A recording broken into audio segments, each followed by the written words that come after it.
নমস্কাৰ। পোনপ্ৰথমে সকলোলৈকে গণেশ চতুৰ্থীৰ বহুত বহুত শুভেচ্ছা জ্ঞাপন কৰিলোঁ।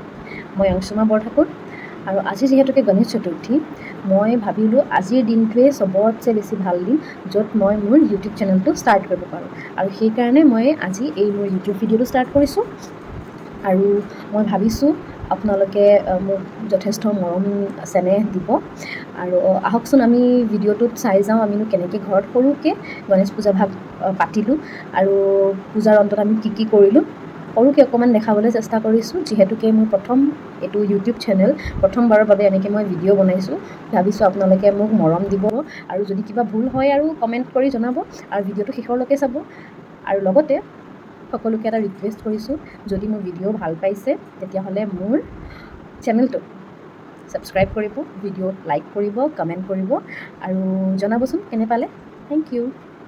এয়া চাওক, যিহেতুকে গোঁসাইক ঢাকি থোৱা হয়, এয়া দেতাই ধুনীয়াকৈ আনি গোঁসাইজনা আমাৰ দেউৰ ওচৰত দিলেহি।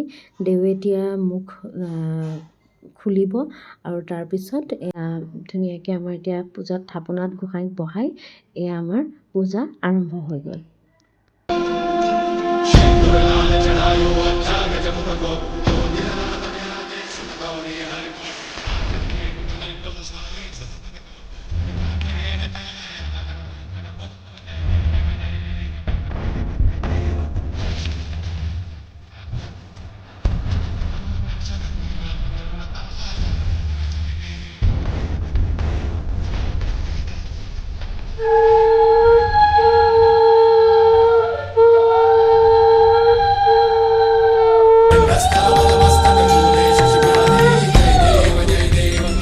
এয়া পূজাৰ অন্তত আমি গণপতি বাপ্পাৰ ওচৰত ধুনীয়াকৈ সেৱা সৎকাৰ জনাই আমি এয়া প্ৰসাদ বিতৰণ কৰিছে মায়ে।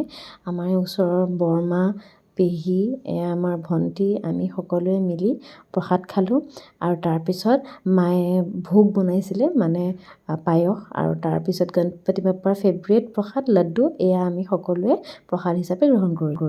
তাৰপিছত দুপৰীয়া মায়ে খাবলৈ খিচিৰি, তাৰপৰা লেবৰা ভাজি, বিলাহী টক এনেকৈ বনালে। তাৰপিছত আমি চবেই খালোঁ আৰু এনেকৈ আজি আমাৰ গণপতি পূজা শেষ হ'ল। আৰু ভিডিঅ'টো শেষলৈ চোৱাৰ বাবে সকলোকে ধন্যবাদ।